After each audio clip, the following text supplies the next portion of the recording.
Hello बच्चे, good morning. और क्या हाल है? बढ़िया ना? गुड। तो बच्चे, हम लोगों ने केमिकल इक्विलिब्रियम में है ना मैक्सिमम एक्सटेंट तक की बात कर चुके हैं। दैट इज हम लोगों ने extent of reaction and degree of dissociation तक के पार्ट्स को डिस्कस किया एंड उस पर हम लोगों ने कुछ अच्छे न्यूमेरिकल्स भी सॉल्व किए। ओके बच्चे, नाउ हम लोग है ना नेक्स्ट टॉपिक की तरफ मूव करते हैं, which is relation between vapour density and degree of dissociation, that is alpha. Degree of dissociation, that is बच्चे हम लोग को डिग्री ऑफ डिसोसिएशन बोला ना, दैट इज इनडायरेक्टली ये क्या बोल रहा है, अल्फा एंड वेपर डेंसिटी। तो हम आएंगे रिलेशन पे, बट बिफोर दैट बच्चे अपना ऐसे आप लोगों को एक पता होगा relation vapour density equal to molar mass by 2, जो कि हम लोग 10th स्टैंडर्ड से जो एसएससी है ना बोर्ड से बिलोंग करते हैं बच्चे, वो लोग 10th क्लास में पढ़े होंगे है ना relation between vapour density and molar mass. And otherwise हम लोगों ने मोल कॉन्सेप्ट वाले पार्ट में हम लोगों ने इस पे बेस्ड क्वेश्चंस भी किए होंगे। ठीक है ना। Vapour density and molar mass क्या होता है? Vapour density is equal to molar mass by 2। Okay, तो कहने की बात ये हो कि है ना अल्फा और वेपर डेंसिटी का रिलेशन, या हम ये भी बोल सकते हैं है ना relation between molar mass and degree of dissociation. बात बराबर ही है। ठीक है, तो डायरेक्टली बच्चे हम जो है ना मतलब कि जो हम रिलेशन निकालेंगे ना वो मोलर मास और अल्फा के बीच का ही होगा। ठीक है, एंड बट क्वेश्चन हम लोग के सिलेबस में या कहीं भी है ना किसी भी सेंस में पूछ सकता है, either they are in terms of vapour density और they are in terms of molar mass. तो डिपेंडिंग अपॉन द क्वेश्चंस हम अपने अकॉर्डिंग देख लें क्या करना है। ओके, ये तो बात की बात है। But before starting, first of all बच्चे हम लोगों के माइंड में ना ये आएगा कि इनके बीच रिलेशन किस तरीके से एस्टेब्लिश किया जाएगा। किसके बीच? वेपर डेंसिटी और मोलर मास के बीच रिलेशन किस तरह से एस्टेब्लिश किया जाएगा। ठीक है, तो बच्चे है ना इन रिलेशंस को एस्टेब्लिश करने के लिए हमारे पास जो इक्वेशन है या बच्चे जो डाटा होता है, they are called van't Hoff factor. अब बच्चे ना वांट ऑफ फैक्टर की रिगार्डिंग ढेर सारी बातें हम लोग 12th क्लास में करते हैं, जहां पे मेरा एक चैप्टर है कॉलिगेटिव प्रॉपर्टी। ये जो पार्ट है ना बेसिकली उस वाले पार्ट में होता है, बट यहां भी मेरे को करना है तो हम लोग बच्चे यहां भी कर लेते हैं, क्योंकि वहां भी ना जैसे हम लोग जब 12th स्टैंडर्ड में जाते हैं ना तो हम मेरे को पार्ट पढ़ना है colligative property. And colligative property में हम लोग जब करते हैं ना एक्सटेंट ऑफ रिएक्शन में, वहां बात होती है डिग्री ऑफ डिसोसिएशन की, डिग्री ऑफ एसोसिएशन की। सच एज आपके पास कोई सॉल्ट है, जब उसको वाटर में डिजोल्व करते हो डिसोसिएट कर जाता है या एसोसिएट करता है, एंड डिपेंडिंग अपॉन दैट बच्चे हम लोग वांट ऑफ फैक्टर के कॉन्सेप्ट्स को इंट्रोड्यूस कराते हैं। हम अभी समझेंगे कि ना वांट ऑफ फैक्टर कॉन्सेप्ट्स को क्यों इंट्रोड्यूस कराया गया, इसके पीछे का क्या रीजन है। बट मतलब कि ये हमें ना ज्यादा डीप समझना है तो हम लोग 12th क्लास में उसको समझेंगे। अभी के लिए बस हम उतने वाले पार्ट को कवर करने की कोशिश करेंगे जितना पार्ट हम लोग के सिलेबस में कवर होगा। ठीक है, तो सिंपली बच्चे क्या है ना, जो वांट ऑफ फैक्टर था वो एक रिलेशन स्टैब्लिश किया था between degree of dissociation and molar मास। ठीक है, जब बच्चे मोलर मास के साथ रिलेशन स्टैब्लिश कर लेंगे ना तो दो है ना देन हम उसको बच्चे है ना क्या बोलते हो ना जनरलाइज कर देंगे किसके लिए, फॉर वेपर डेंसिटी। तो बच्चे मुद्दे की बात समझना। सपोज बच्चे आप ना केमिकल में कोई रिएक्शन कराए थे, सपोज कोई रिएक्शन है, सपोज हमने क्या बोला कि PCl5 हमने लिया, सपोज कोई कंटेनर है उसमें हमने PCl5 को क्या किया, हीट करना स्टार्ट किया, और PCl5 का मैंने 1 मोल लिया। तो आपको क्या लगेगा बच्चे कि रिएक्शन में आपने कितने मोल को इंट्रोड्यूस कराया था? 1 मोल को क्या इंट्रोड्यूस। ठीक है, बट पता है जब ये है ना जाएगा तो क्या होता है, PCl3 प्लस Cl2 में क्या होगा, ब्रेक कर जाएगा। PCl3 प्लस Cl2 में क्या होगा, ब्रेक कर जाएगा। इट मीन्स जो पार्ट बच्चे आपने रिएक्शन स्टार्ट किया था वो 1 मोल के साथ किया था। आपने रिएक्शन को स्टार्ट 1 मोल के साथ किया था, बट एक्चुअली वहां पे क्या है ना बिकॉज ऑफ डिसोसिएशन आपके पास अब कितने मोल है। इनिशियली आपके पास क्या था, 1 मोल था, बट जब रिएक्शन बच्चे इक्विलिब्रियम पे आया होगा, कुछ भी आया होगा ना, तो वहां पे अब क्या है, PCl5 का भी मोल है, PCl3 का भी मोल है और Cl2 का भी मोल है। इट मीन्स हमारा जो एजम्पशन है कि हमारे पास 1 मोल है, बट एक्चुअल में जो रिएक्शन हुआ या जब रिएक्शन इक्विलिब्रियम पॉइंट को अचीव किया, एट दैट कंडीशन वहां पे टोटल नंबर ऑफ मोल जो बच्चे हैं वो PCl3 के भी है, PCl5 के भी है या Cl2 के भी है। सेम इंस्टेंट बच्चे आप बोलोगे ना, सपोज आपके पास है ना वाटर का सोल्यूशन बच्चे, वाटर है, ठीक है बच्चे, यहाँ पे मेरे पास क्या वाटर है, हमने NaCl को यहाँ पे डिजोल्व किया और हमने क्या बोला कि मेरे पास NaCl का 1 मोल है। हमने क्या बोला बच्चे कि मेरे पास NaCl का 1 मोल है। तो हमारा जो थ्योरेटिकल ना एक्सपेक्ट होगा, अकॉर्डिंग टू थ्योरेटिकल एक्सपेक्ट्स आप क्या सोचोगे कि initially we have total number of mole is equal to 1। It means बच्चे हम जो करेंगे कैलकुलेशन जो होगा मेरा वो 1 मोल पे बेस्ड होगा ना, बिकॉज हम लोग तो बच्चे थ्योरेटिकल कर रहे हैं ना, मेरे को पता नहीं है कि है ना वहां पे आप कितना मोल है। तो बच्चे जो कितना मोल है वो किस पे डिपेंड करता है, डिग्री ऑफ रिसोर्सेज में डिपेंड करता है ना। आपको क्या पता कितना डिग्री ऑफ रिसोर्सेज है, जब तक हमको मेंशन ना किया हो, जब तक इस चीज के बारे में आपको क्लियर कट आइडिया नहीं दिया है कि ये ना NaCl है। आप बोलोगे सर मेरे को पता है कि NaCl 100% डिसोसिएट करता है, ठीक है, बट बच्चे है ना सपोज कोई और सॉल्वेंट ले ले, इन प्लेस ऑफ NaCl कोई और सॉल्वेंट ले ले, ठीक है, तो हम बच्चे आपको अल्फा पता नहीं है, अल्फा पता नहीं है। तो बच्चे समझना मीनिंग क्या है ना कि हमने थ्योरेटिकल सोचा कि मेरे पास 1 मोल NaCl है, मेरे पास 1 मोल NaCl है, बट वो जब NaCl वाटर में डिजोल्व हुआ तो क्या हुआ, अपने आयन से ब्रेक करेगा। जब अपने आयन से ब्रेक करेगा तो मोल क्या होगा, नंबर ऑफ मोल तो चेंज होगा ना, नंबर ऑफ मोल क्या होगा, चेंज होगा। कब, जब NaCl अपने आयंस के साथ इक्विलिब्रियम मेंटेन करेगा, जब NaCl अपने आयंस के साथ क्या करेगा, इक्विलिब्रियम मेंटेन करेगा। तो अच्छा यही चीज है ना कि जो वॉन्टॉफ था ना, वॉन्टॉफ साइंटिस्ट का नाम था, उसने क्या किया, इसके बीच रिलेशन स्टैब्लिश किया। वॉन्टॉफ ने क्या किया, एक रिलेशन स्टैब्लिश किया, किसके बीच, किसके बीच स्टैब्लिश किया रिलेशन, वो कि ऑब्जर्व कितना नंबर ऑफ मोल है, मतलब कि जब रिएक्शन इक्विलिब्रियम पॉइंट को अचीव कर चुका है एट दैट कंडीशन वहां पे कितने नंबर ऑफ मोल है, और आपने जो रिएक्शन स्टार्ट किया तो वहां पे आपके पास कितने नंबर ऑफ मोल थे, वहां पे आपके पास कितने नंबर ऑफ मोल थे। तो बेसिकली जो वॉन्टॉफ का कॉन्सेप्ट था ना, बेसिकली जो बच्चे वॉन्टॉफ का कंसेप्ट था ना वो बेस्ड था किस पे, observe number of mole and theoretical number of mole. बच्चे किससे बेस्ड था, observe number of mole and theoretical number of mole. Okay, observe number of mole and theoretical number of mole. बच्चे लिखेंगे बच्चे van't Hoff established relation, van't Hoff established relation between, van't Hoff established relation between, want of established relation between, established relation between observed number of mole and observed number of mole and theoretical number of mole, observed number of mole and theoretical number of mole, observed number of mole and theoretical number of mole, observed number of mole and theoretical number of mole, and it is equal to observed number of mole over theoretical number of mole, theoretical number of mole, observed number of mole over theoretical number of mole। सिर्फ observe क्या होता है ना, observe बच्चे आपको ना given होगा, क्योंकि ऑब्जर्व आप नहीं बता सकते कितना होगा, ठीक है, एंड बच्चे जो थ्योरेटिकल होगा जो बच्चे आप कैलकुलेट करते हो, कैलकुलेटेड ओवर गिवन। ऑब्जर्व हमेशा गिवन होता है, इसे बच्चे हम लोगों ने डायपोल किया ना, डायपोल किया ना, ऑब्जर्व डायपोल और थ्योरेटिकल डायपोल। तो ऑब्जर्व डायपोल क्या था, जो आपको क्वेश्चंस में दिया होता है ना, they are observe, because observe के बारे में आपका कैलकुलेशन कुछ नहीं बोलता है। आप जो चीज करते हैं ना वो थ्योरेटिकल करते हैं, हम लोग जो करते हैं बच्चे वो क्या करते हैं, थ्योरेटिकल करते हैं। या बच्चे मोल इक्वल टू क्या होता है ना, मोल इक्वल टू क्या होता है, mass over molar mass, mole equal to क्या होता है, मास ओवर मोलर मास।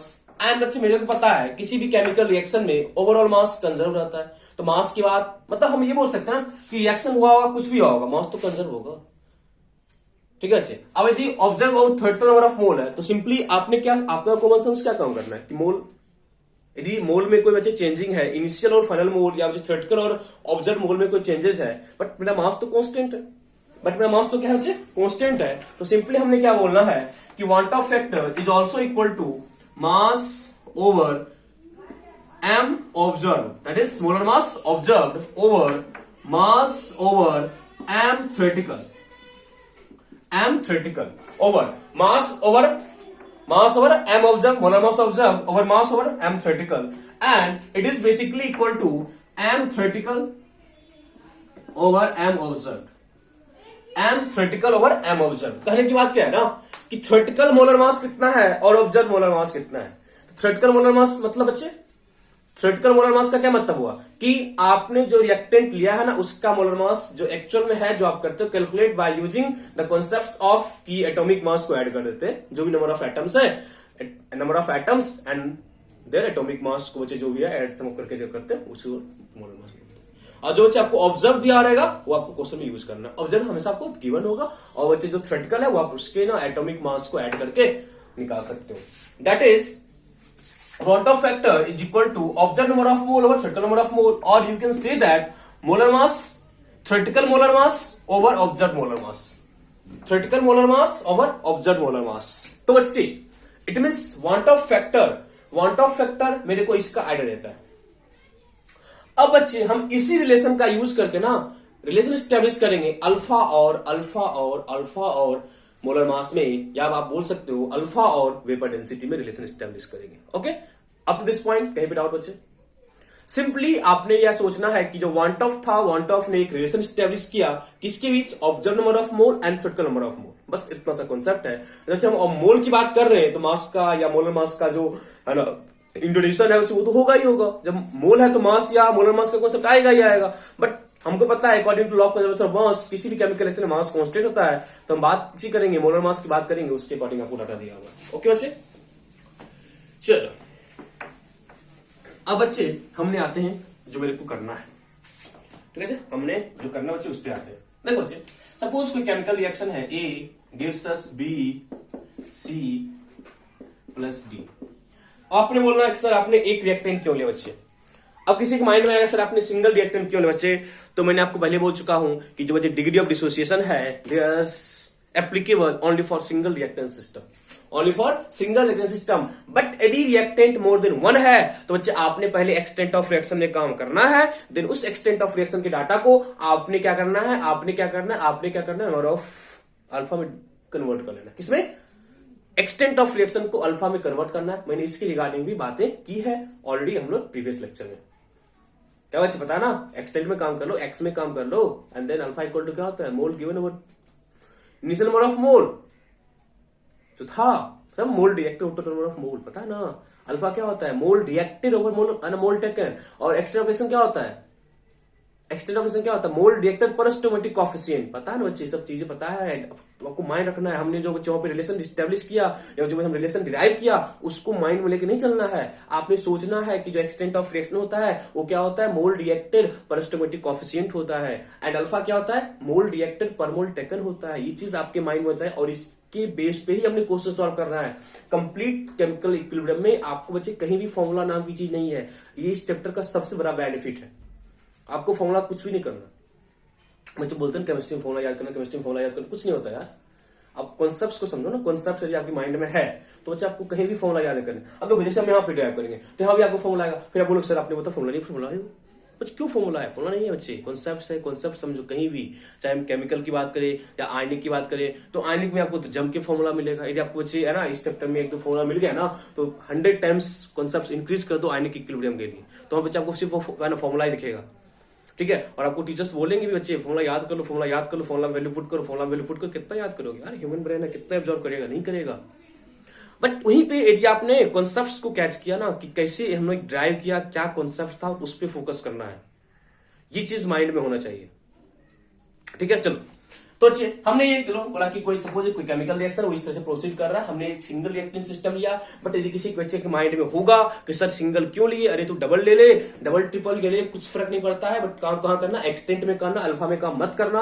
अल्फा में काम करो कॉम्प्लिकेटेड होगा और वो एप्लीकेबल भी नहीं होता है। एक्सटेंट में काम कर, बाद में उस एक्सटेंट को अल्फा में कन्वर्ट करे, कुछ दिक्कत नहीं। एक्स इक्वल टू क्या लिख लेगा पता है बच्चे, अल्फा इक्वल टू क्या होता है, मोल रिएक्टेड, एक्स रिएक्ट किया होगा over total number of mole जो टेकन था उसको करके, देन एक्स को अल्फा में कन्वर्ट करके वैल्यू पुट कर दे, काम कर ले, कोई दिक्कत नहीं। चलो तो हमने बोला इनिशियली मेरे पास इसका ए नोट मोल था, अब 1 लेके स्टार्ट करो, ए नोट लेके स्टार्ट करो, डजंट मैटर। हमने ए नोट लिया, एक जनरल रिएक्शन बोला, आप 1 पुट कर दो, आपका रिएक्शन इजी हो जाएगा।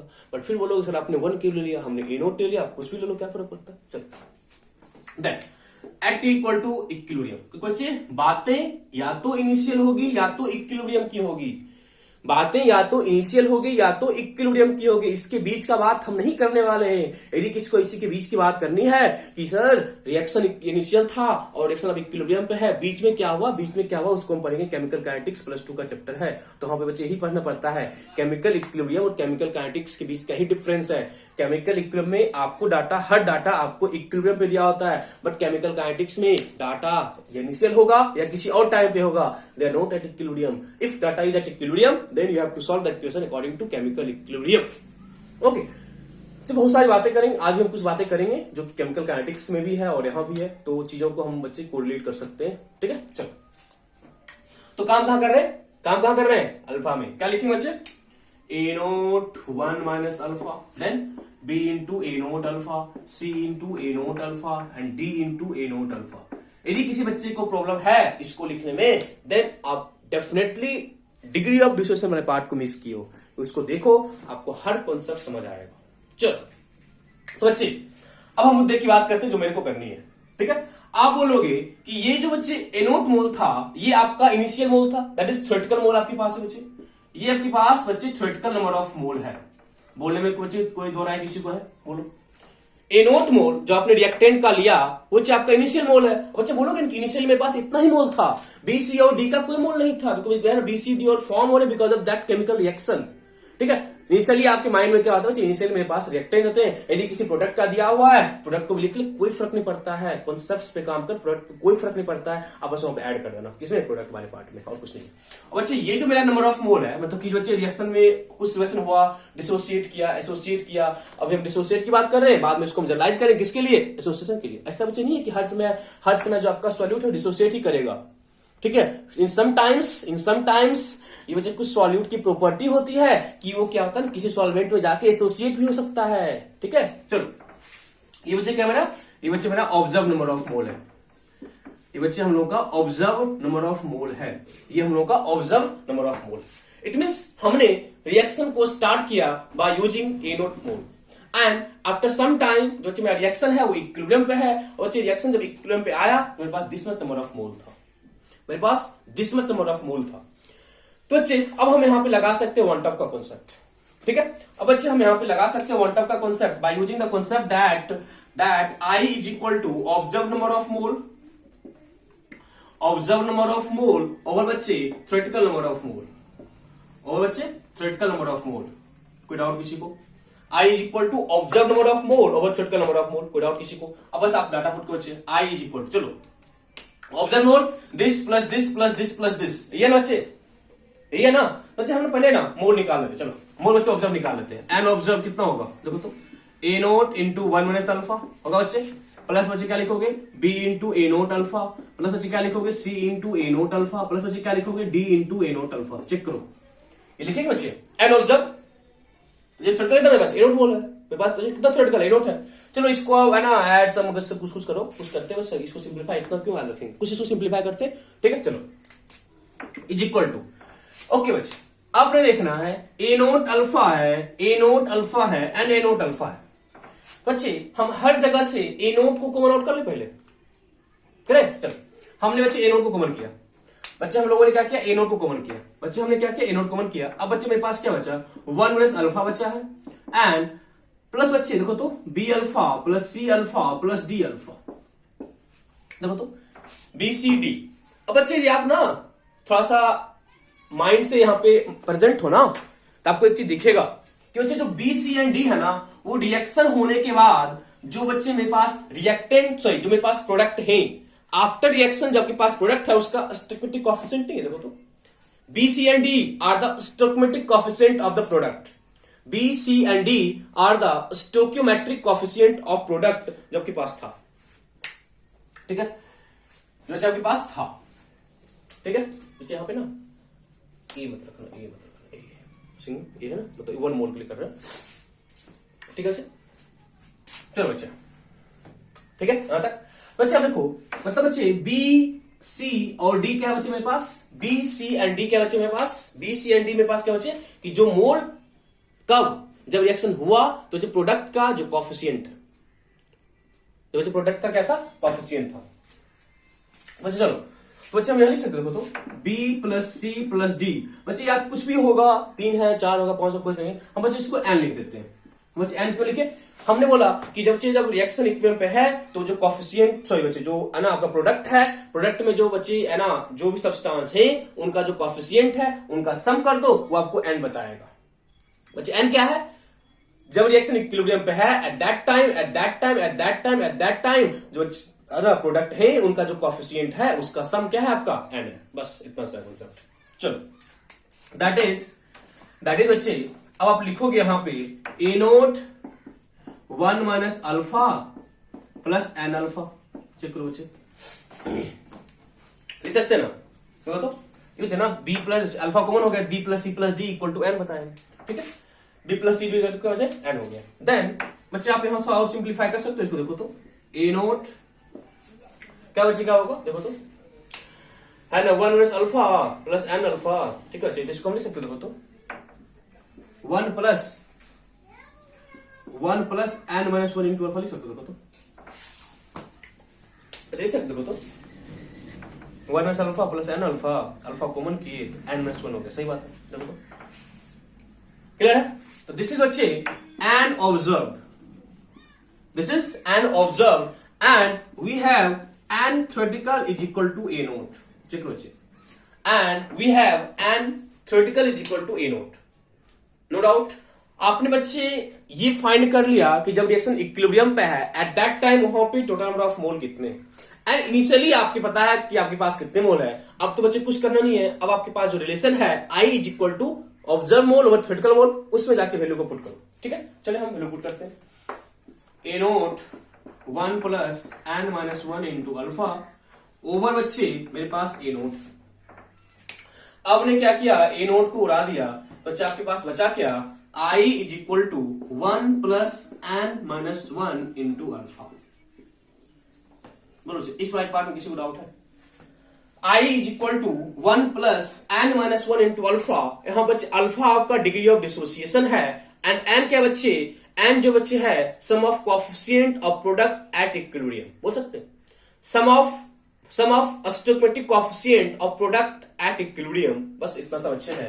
पता बच्चे यहां बच्चे अल्फा क्या है, बच्चे लोग अल्फा में क्या है, डिग्री ऑफ डिसोसिएशन।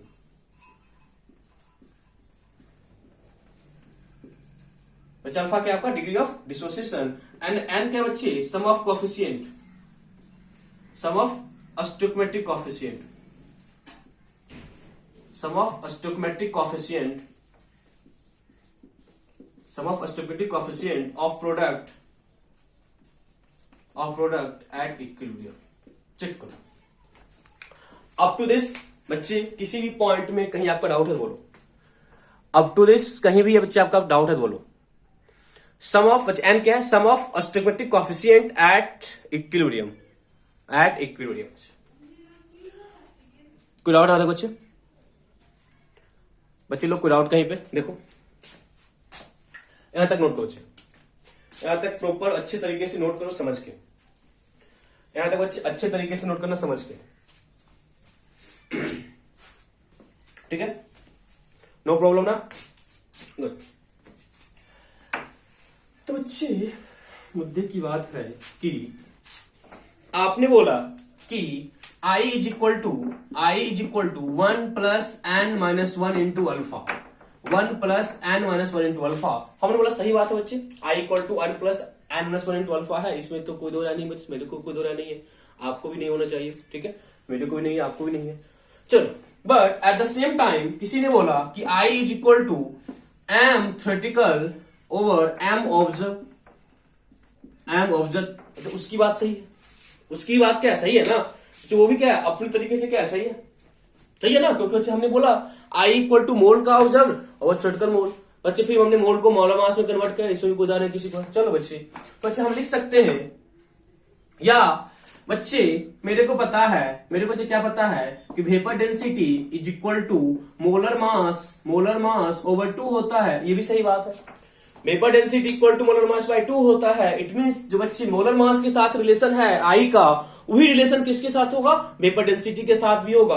आप बच्चे यहां पे चेक करो, वेपर डेंसिटी के equal to molar mass by 2 है, तो जो रिलेशन वेपर डेंसिटी के साथ है ना वही रिलेशन मोलर मास के साथ भी होगा। नो प्रॉब्लम, कोई प्रॉब्लम नाम की चीज नहीं बच्चे, कोई भी प्रॉब्लम नाम की चीज नहीं है। तो आपने क्या बोलना है बच्चे, देखो मेरी बात समझना कि बच्चे मेरी बात समझना, क्या क्या बच्चे, m theoretical over m observed is equal to vapour density theoretical over vapor density observed is equal to 1 plus n minus 1 into alpha। यही तो बच्चे मेरे को करना था,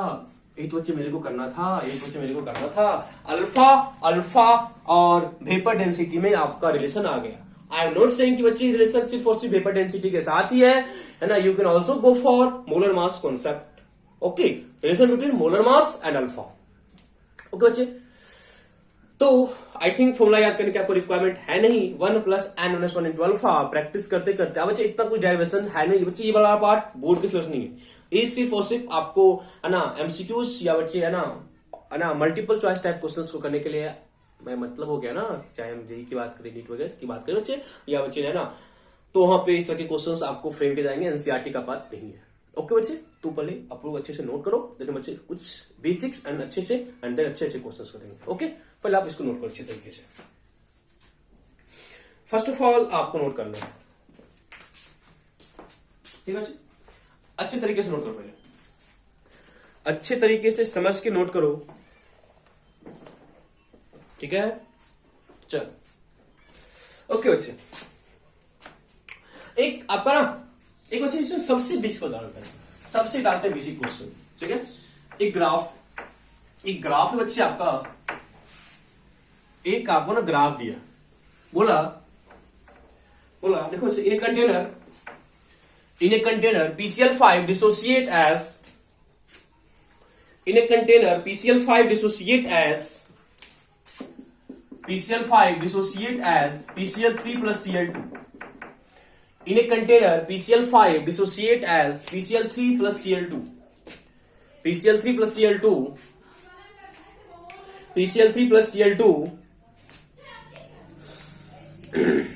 ठीक है, PCl3 plus Cl2 and all the components are in gaseous phase,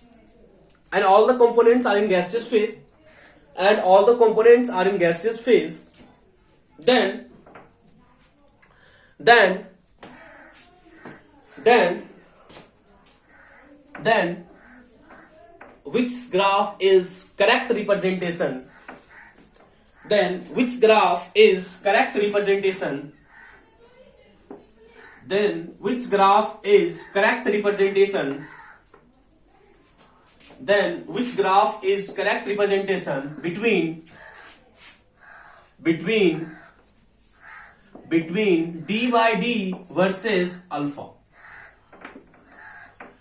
Then which graph is correct representation between d by d, एक बच्चे आपका कैपिटल D है, एक आपका स्मॉल d है, d by d versus alpha, that is degree of dissociation।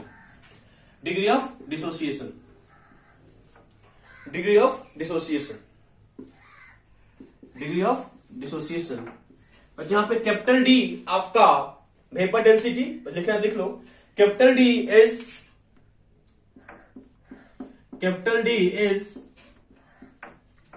theoretical vapor density,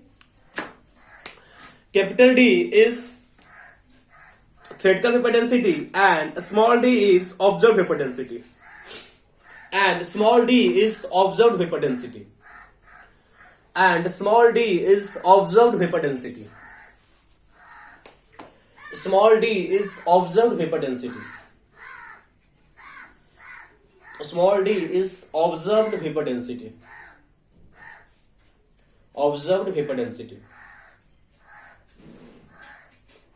okay बच्चे, चलो देखो सिंपल सा बच्चे, आपको बताया रिलेशन, ग्राफ नोट करो पहले, आपको बताया ना रिलेशन, तो क्या करना है, कुछ करना है, पता है 1 minus 7 plus n minus 1 into alpha PCl5 है, और आपको बोला कि सारा कुछ जो है बच्चे गैसियस फेज में है, सारा कुछ जो बच्चे रिएक्शंस का जो सारा कंपोनेंट है, PCl5 भी गैसियस फेज में है, PCl3 भी गैसियस फेज में है, और आपका Cl2 भी गैसियस फेज में है। बेस्ड ऑन दैट कौन सा ग्राफ करेक्ट रिप्रेजेंटेशन है, आपके सामने पोल है, आप रिस्पॉन्स करें जल्दी से। देखो 1 plus n minus 1 into alpha is equal to D by d. Capital d and small d का आपके पास रिलेशन है, आपके पास डाटा है, कैपिटल डी थ्योरेटिकल है, स्मॉल डी ऑब्जर्व है। बच्चे पीसीएल 5 था तो आपके पास n कितना था बच्चे, पता जल्दी से। पीसीएल 5 कहां गया था, पीसीएल 3 प्लस सीएल 2 में गया था ना बच्चे। पीसीएल 3 कहां गया था, पीसीएल 3 प्लस सीएल 2 में गया था कौन, पीसीएल 5। तो पीसीएल 3 का कोएफिशिएंट 1 था, सीएल 2 का कोएफिशिएंट कितना था, 1 था, n इक्वल टू 2 हो गया। देखो चलो, that is 1 plus alpha is equal to D over D. ठीक है ना बच्चे, देखो 1 plus alpha is equal to D by D. ठीक है बच्चे, तो मुद्दे की बात क्या है ना बच्चे, मुद्दे की बात क्या है, कुछ नहीं है। आप देखो कौन सा ग्राफ करेक्ट है। आपको डू बच्चे कहां पे है, डी कहां बच्चे एक्स एक्सिस पे है, डी कहां पे एक्स एक्सिस पे है, ये कहां पे वाई एक्सिस पे है। देखो बच्चे, तो मुद्दे की बात क्या हो गई कि d by d is equal to alpha minus 1 हो गया बच्चे। D by d is equal to alpha minus 1 हो गया। आपने देखना है कि वही वाई एक्सिस पे है, is equal to m x minus 1, that is intercept negative, slope positive, intercept negative, slope positive. That means this is the correct graph. Intercept positive और intercept negative, slope positive. Okay? तो चाहिए आपके पास correct graph था, simple सा, कभी कभी आया हुआ है तो मेरे को कुछ नहीं करना है, सिंपल सा बच्चे। एन फाइंड किया, तीन बच्चे मैंने y equal to x plus c के ग्राफ के नीचे को देखा और मैंने रिस्पॉन्स कर दिया, दैट्स इट। चलो, ये तो एकदम जरूरी सा क्वेश्चन हुआ, बच्चों वाली बात हुई। ठीक है, एक और लुल्लू सा क्वेश्चन करते हैं। ठीक है, सिंपल सा क्वेश्चन, ताकि आपको फॉर्मूला लगाना सीखे। फर्स्ट ऑफ ऑल हम लोग फॉर्मूला लगाना सीखते हैं, देन हम देखेंगे उस फॉर्मूला का अच्छे तरीके से इंप्लीमेंटेशन कैसे करते हैं। चलो बच्चे, नेक्स्ट बात करते हैं। नेक्स्ट क्वेश्चन नोट करो। At 27 degree Celsius and 1 atmosphere pressure, at 27 degree Celsius and 1 atmosphere pressure, at 27 degree Celsius and 1 atmosphere pressure, N2O4 dissociated as this. N2O4 dissociated as this. That is NO2 dissociate कर रहा है। N2O4 dissociated as this. ठीक है, then what is the density of equilibrium mixture? Then what is the density of equilibrium mixture? Then what is the density of equilibrium mixture? Then what is the density of equilibrium mixture at that condition? जब आपको given condition initially. Then what is the condition of? Then what is the density of equilibrium mixture? What is the density of equilibrium mixture at that condition if alpha is 20%? If alpha is 20%. If alpha is 20%. If alpha is 20%. बच्चे, equilibrium mixture पे density निकालने की बात बोल रही है। Equilibrium mixture पे density निकालने की बात हो रही है बच्चे। इक्विलिब्रियम मिक्सचर पे जब डेंसिटी निकालने की बात हो रही है ना, तो आपको माइंड में लेके चलना है कि किसकी बात कर रहा है, ऑब्जर्व की बात कर रहा है, थ्योरेटिकल की बात कर रहा है, ये तो पता होना चाहिए ना। इक्विलिब्रियम मिक्सचर पे बोला है, इनिशियली नहीं बोला है। इनिशियली बोलता ना तो हम बोलते थ्योरेटिकल की बात कर रहा है, बट बोला कहां पे है, इक्विलिब्रियम पे। कौन सा होगा, ऑब्जर्व्ड होगा, ऑब्जर्व्ड होगा। फिर से आप बोलोगे सर डेंसिटी हम कैसे निकालेंगे, ऑब्जर्व। तो हमने बोलना आपको पहले बच्चे, आप ना मोलर मास निकाल लो। आपने क्या निकाल लेना है, पहले मोलर मास ऑब्जर्व निकाल लेना है। देन क्या करना है, गैस में तो पढ़ चुके state of matter, PM equal to dRT लगा देना है, पता है ना, पीएम इक्वल टू डीआरटी। तो मास ऑब्जर्व लगाएंगे तो डेंसिटी ऑब्जर्व होगा, मास लगाएंगे थ्योरेटिकल तो डेंसिटी थ्योरेटिकल होगा, दैट्स इट, कुछ नहीं करना है। तो आपके पास बच्चे ऑप्शन है, आपके पास जो ऑप्शन है वो है 3.11, 2.11, 4.5 and NOTA, and this is in gram per litre. This is in gram per litre. चलो बच्चे लग जाओ। ठीक है, सिंपल सा क्वेश्चन है, आराम से करो। ओके बच्चे, हो गया, हो गया बच्चे। देख फर्स्ट बच्चे ना कि ना मेरे को निकालना ऑब्जर्व्ड, मैंने को निकाला बच्चे मिक्सर का डेंसिटी कितना होने वाला है। तो बच्चे आपको अल्फा दिया हुआ है बच्चे, मेरे को पता है रिलेशन ना 1 plus n minus 1 into alpha equal to m theoretical over m observed.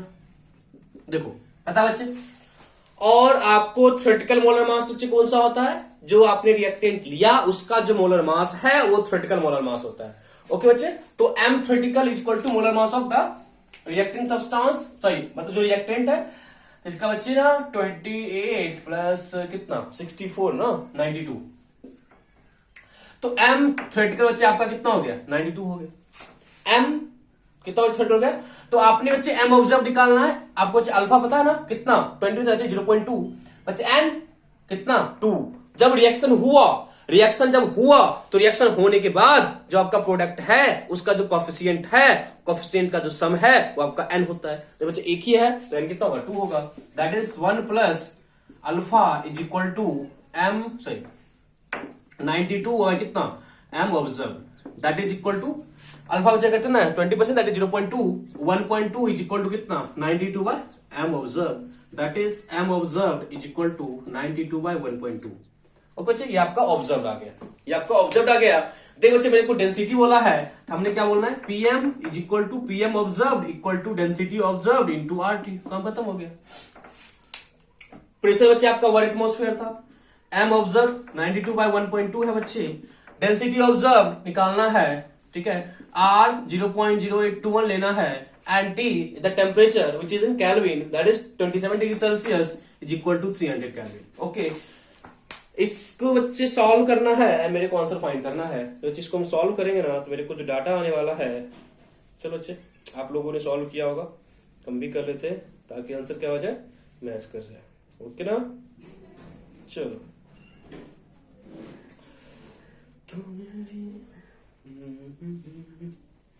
1.2 है ना, 1.2 है ना, 0.0821 इंटू 300, ठीक है 29.5 है ना, 92 divided by 29.5 this is equal to 3.11। Density observe is equal to 3.11, ठीक है जी, तो ये इसका करेक्ट ऑप्शन है। ठीक है, सिंपल सा बच्चे, डाटा को इंटरप्रेट करना है, नथिंग मोर देन दैट। ठीक है, सिंपल, ये सबसे सिंपल सा क्वेश्चन है जहां पे सिंपली आपको फॉर्मूला को इंप्लीमेंट करना है। तो फॉर्मूला में एक बच्चा आपका एक्स्ट्रा टर्म ये आ गया जो कि आपको स्टेप्स ऑफ मेथड में ऑलरेडी कवर किया हो, आई थिंक एक्स्ट्रा कुछ नहीं करना था। ठीक है, चलो ओके बच्चे, ओके डन, चलो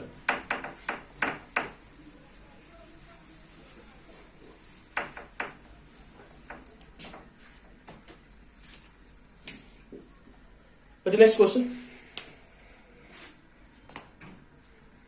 COCl2 gas dissociate according to the equation, COCl2 gas dissociate according to the reaction, COCl2 gas dissociate according to the reaction, sorry CO plus Cl, COCl2 gas dissociate according to the reaction, COCl2 gives us CO plus Cl2 when, देखो complete component आपका gaseous phase में है, complete component आपका gas सारा का सारा जो है आपका गैसियस फेज में, ये भी गैस में है, ये भी गैस में और ये भी गैस में, सारा का सारा जो कंपोनेंट है कहां पे गैसियस फेज में। ठीक बच्चे, when heated to 700 Kelvin, when heated to है ना 700 Kelvin, the density of the gas mixture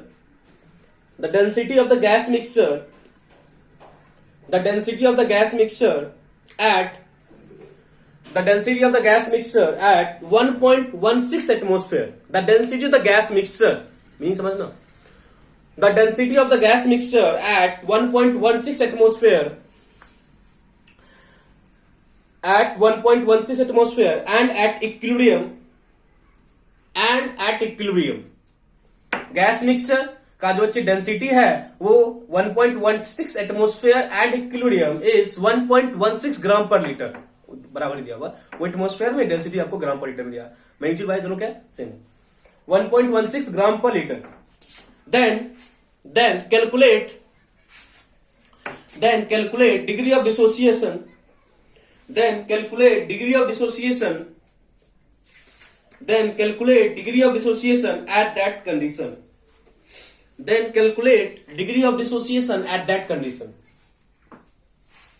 तो बच्चे आपका ऑप्शन है, आपका ना बच्चे जो ऑप्शन है वो है 0.28, 0.52 आई थिंक, सॉरी 50, ठीक है 0.72 एंड 0.42। ठीक है, कुछ नहीं। अगेन आपको ना बच्चे देखो, वहां पे उल्टा था, वहां पे आपको ना अल्फा देख के पूछा था डेंसिटी ऑफ इक्विलिब्रियम मिक्सचर, यहाँ पे डेंसिटी ऑफ इक्विलिब्रियम मिक्सचर देख के आपको अल्फा पूछा है। क्या फर्क पड़ता है, कुछ भी पूछे बच्चे, कोरिलेशन का इंपॉर्टेंस है कि आपको बस कोरिलेट करने आना चाहिए, और आई थिंक आप उसमें एक्सपर्ट हो, माहिर हो। ठीक है, तो बच्चे सिंपल सा डाटा है, करो जल्दी से। ठीक है, ओके बच्चे। तो डी ऑब्जर्व कितना दिया बच्चे, 1.16 ग्राम पर लीटर। ठीक है बच्चे, डी ऑब्जर्व कितना दिया, 1.16 ग्राम पर लीटर। ये आपका डी ऑब्जर्व है। ठीक है बच्चे, ये आपका डी ऑब्जर्व है। ठीक है बच्चे, और बच्चे मेरे को ना एम ऑब्जर्व पता है कितना, मेरे को ना एम ऑब्जर्व पता है कितना बच्चे, COCl2 का मोलर मास निकाल लेंगे ना, कितना बच्चे, 12 + 16 + 71। ठीक है, 8 1 9 7 1 8 1 9 99। ये बच्चे आपका मोलर मास ऑब्जर्व है, ये आपका ना मोलर मास ऑब्जर्व है। तो bye given data that is density observe, तो बच्चे आप मोलर मास ऑब्जर्व निकाल सकते हो, निकाल सकते हैं बच्चे, निकाल सकते हैं बच्चे। ठीक है, क्या लिखेंगे, P आपको 1.16 दिया हुआ है, d PM sorry m observe निकालना है, is equal to 1.16 into RT, 0.0821 into बच्चे T आपका 700 केल्विन दिया हुआ। देखो ठीक है, आपका ना 700 केल्विन दिया हुआ बच्चे, दिया हुआ 700 केल्विन। तो बच्चे ये डाटा कैंसिल आउट होने वाला है, तो m observe equal to 0.0821 into 700। ये मेरा एम ऑब्जर्व आ गया, ये बच्चे मेरा ना एम ऑब्जर्व आ गया। ठीक है, देखो आई थिंक हम पहले बोले ना, पहले भी बात बोले हैं कि जब बच्चे कैलकुलेशन सॉल्व करते हो ना, हर समय ना इसको सॉल्व मत किया करो, न्यूमेरिकल्स वैल्यू को एक बार लास्ट में सॉल्व करना। ठीक है, हर जो सॉल्व करोगे टाइम कंज्यूमिंग होगा, टाइम लेगा, और बच्चे इससे नंबर ऑफ क्वेश्चंस कम हो जाएंगे जितना आप सॉल्व कर रहे हो। तो कोशिश करो कि हमें क्या करना है, बच्चे जो कैलकुलेशन है वो एकदम लास्ट में आके करो, थोड़ा सा इजी होगा। तो बच्चे हमने इस वाले पॉइंट्स को आगे बढ़ाना है, तो बच्चे मेरे पास पता है 1 + n-1 into alpha is equal to m theoretical, sorry this is the theoretical, 99/0.0821 into 700। ठीक है, आपका n कितना है, 2 है, n कितना बच्चे, इसका क्वेश्चन कितना 1 है, इसका कितना 1 है, n आपका 2 हो गया, 1 + alpha is equal to 99/0.0821 into 700। ठीक है, अब इसको सॉल्व करते हैं। ठीक है बच्चे, आप भी करो, देखो कितना आंसर आ रहा है।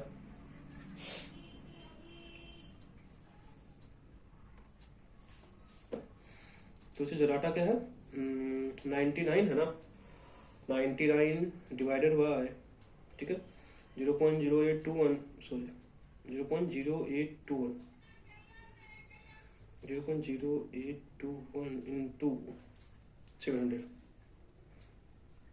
ठीक है, 1.72 है, तो ये 1 + अल्फा इक्वल टू कितना है, 1.72, that is alpha equal to कितना हो गया, 0.72।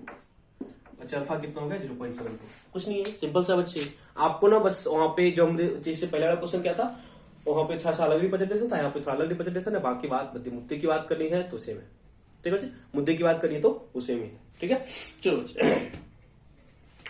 ठीक है, एक और क्वेश्चन करते हैं, फिर हम आपसे आगे के टॉपिक पे मूव करेंगे। एक क्वेश्चन और करते हैं, फिर बच्चे प्रैक्टिस सेशन में और भी क्वेश्चन होंगे, एक क्वेश्चन और लास्ट। ठीक है, ताकि आपको पता चल जाए कि है ना कैसे हमको अप्रोच करना था, वो चीज आपको पता चल जाए। ठीक है, ठीक है, ठीक बच्चे, question for a reaction N2O4 gives us 2NO2. For a reaction N2O4 gives us 2NO2 is maintained in a closed container at 60 degrees Celsius. Is maintained in a closed container at 60 degrees Celsius. Maintained in a closed container at 60 degrees Celsius and 5 atmosphere pressure. And 5 atmosphere pressure. ये कोई reaction है जो कि close container में है, आपको given temperature है, given pressure है, then sorry, and the average molar mass was found to be, and the average molar mass was found to be 69, and the average molar mass was found to be 69, and the average molar mass was found to be 69. Average molar mass was found to be 69. Then calculate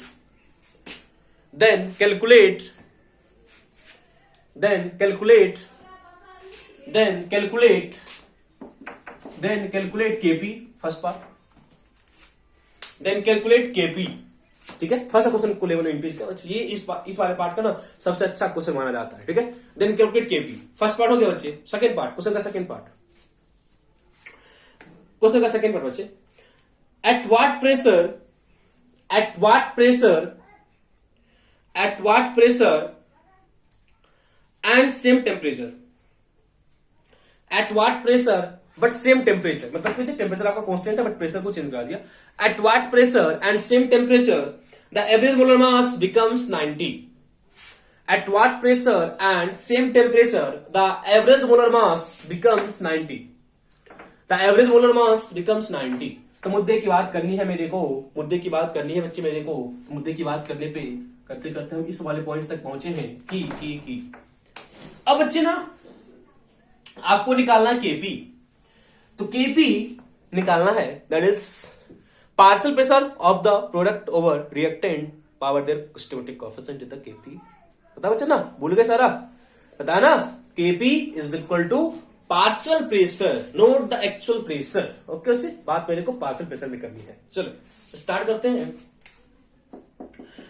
कुछ भी given नहीं है तो हम initial 1 लेके चल सकते हैं। पता है बच्चे रिएक्शन का स्टार्टिंग कैसे होता है, कुछ भी गिवन नहीं है तो आप इनिशियल 1 लेके चलो, no problem at all. Okay, then हमने बोला एट इक्विलिब्रियम, ठीक है, 1 माइनस अल्फा, बच्चे यहां पे क्या हो गया 2 alpha. This is the mole at that condition. Initial मोल आपने 1 लिया था एंड आपने बोला अल्फा कुछ है, अल्फा मैंने करा दिया, ठीक है। तो this is the mole at equilibrium, this is the mole at equilibrium. But मेरे को क्या चाहिए, पार्शियल प्रेशर एट इक्विलिब्रियम। बच्चे मेरे को क्या चाहिए, पार्शियल प्रेशर, मेरे को चाहिए पार्शियल प्रेशर। क्या होता है, mole fraction into total pressure. बच्चे क्या होता है, mole fraction into total pressure, mole fraction into total pressure, that is mole fraction क्या बच्चे, total mole over given mole over total mole, इन क्या हो गया, mole fraction into total pressure equal to क्या बन गया, पार्शियल प्रेशर। पढ़ चुके हैं पार्शियल प्रेशर, पढ़ चुके हैं ना बच्चे लोग। अब हम लोग स्टेट्स ऑफ मैटर पढ़ चुके हैं। क्या होता है, mole given over total mole into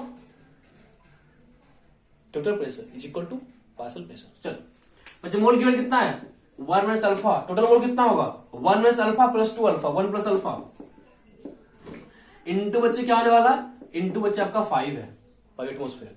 तो बच्चे क्या होगा 2 अल्फा ओवर कितना 1 प्लस अल्फा इनटू कितना 5। देखो बच्चे ये हमने partial pressure at that condition calculate कर लिया, ठीक है।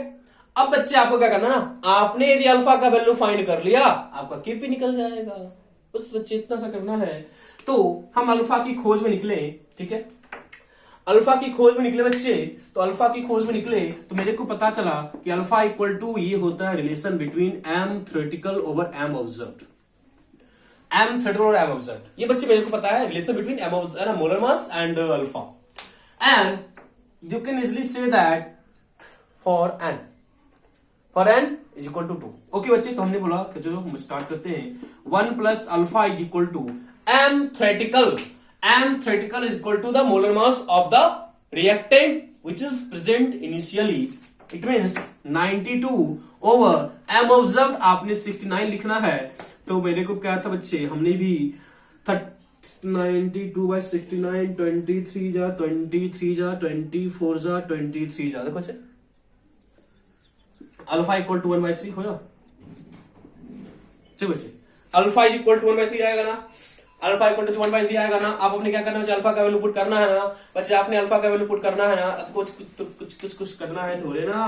केपी इज इक्वल टू बच्चे क्या लिखेंगे, 10 alpha over 1 plus alpha power stoichiometric coefficient over 5 into 1 minus alpha over 1 plus alpha. एक 1 प्लस अल्फा कटेगा बच्चे, एक 1 प्लस अल्फा कटना है और आपने कुछ नहीं करना है, आपने बस सॉल्व करना है।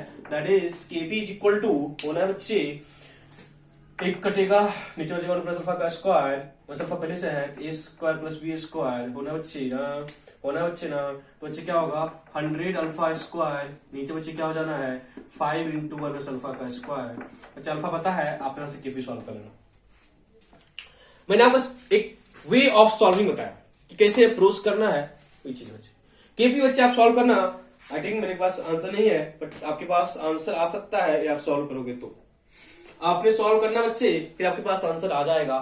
ठीक है, आप इसमें एक्सपर्ट हो। ठीक है, चलो बच्चे, इतना कुछ करने के बाद मेरा फर्स्ट पार्ट सॉल्व हो जाएगा। ठीक है, इतना कुछ यदि हमने कर लिया तो मेरा फर्स्ट पार्ट सॉल्व हो जाएगा अल्टीमेटली, कोई बिना किसी प्रॉब्लम को क्रिएट किए हुए। ठीक है, बिना कोई सीन क्रिएट किए हुए लोगों। तो यहाँ बच्चे आपने अल्फा कितना पुट करना है, 1/3 पुट करना है ना, अल्फा 100 into 1/9 हो जाएगा, 1/9 कितना 8/9 होगा, 8/9 होगा, आराम से कर सकते हैं, कोई दिक्कत नहीं है। चलो बच्चे, ये तो गई केपी की बात, फर्स्ट पार्ट की बात हो गई। ये तो केपी की बात हो गई, दैट इज फर्स्ट पार्ट की बात हमने सुलझा लिया यहाँ पे। अब जो बच्चे मेरा सेकेंड पार्ट बोला है ना, अब जो मेरे को सेकेंड पार्ट बोला है ना, अब जो बच्चे मेरे को सेकेंड पार्ट क्या बोला है ना, क्या बोला है, अल्फा नहीं, कुछ नहीं बोला है, हाँ प्रेशर फाइंड करने बोला है। प्रेशर फाइंड करने बोला है जब बच्चे आपका ना, जब बच्चे आपका ना क्या है, प्रेशर फाइंड करने बोला है, जब आपको क्या बोला बच्चे, मोलर मास ऑब्जर्व 90 हो गया, जो ऑब्जर्व मोलर मास कितना हो गया, 90 हो गया। क्या करना है, कुछ नहीं करना है, केपी थोड़ी ना चेंज करेगा, केपी थोड़े ना चेंज करने वाला है, करेगा केपी चेंज, केपी चेंज करेगा ना, क्या करेगा, क्या करोगे, चलो चलो देखते।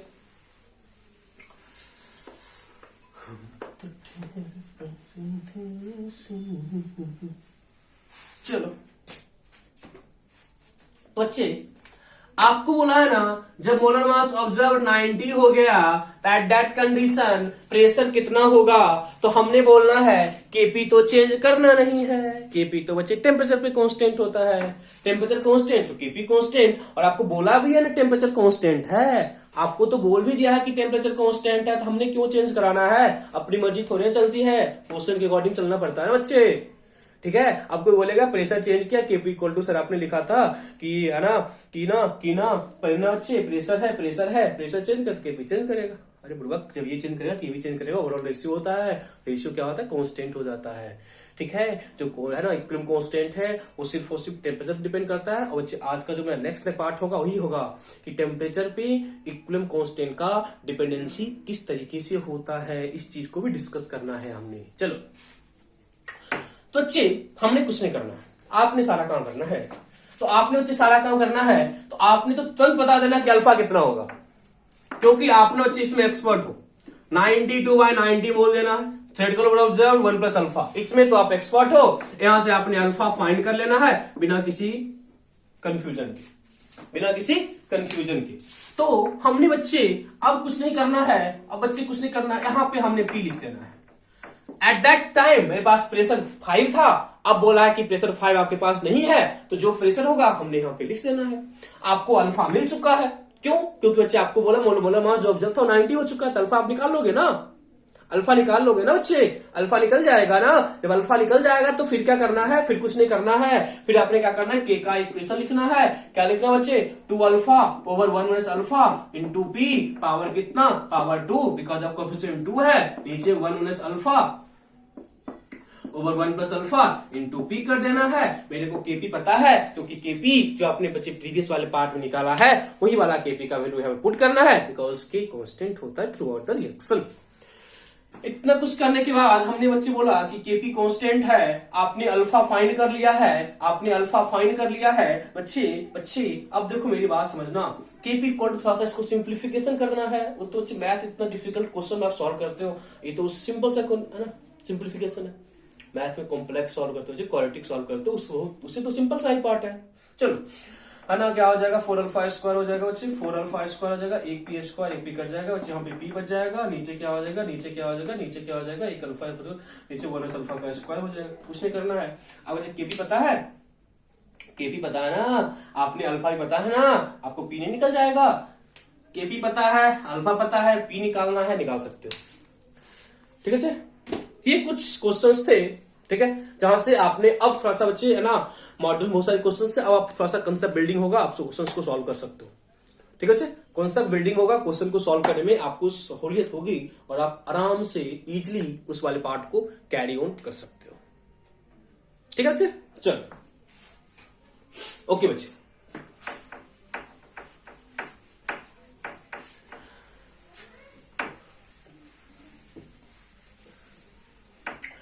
ओके बच्चे, अब हम आते हैं नेक्स्ट पार्ट पे, which is effect of temperature on equilibrium constant.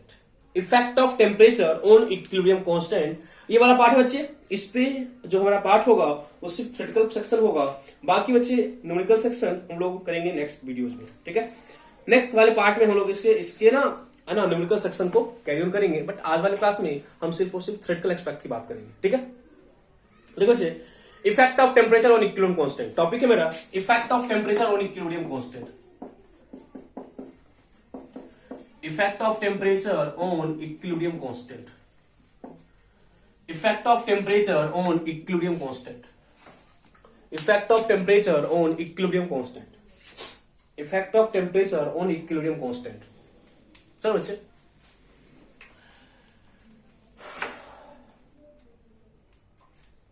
ठीक, चलो चलते।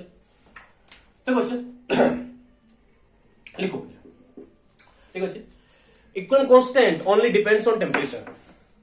Equilibrium constant only depends on temperature.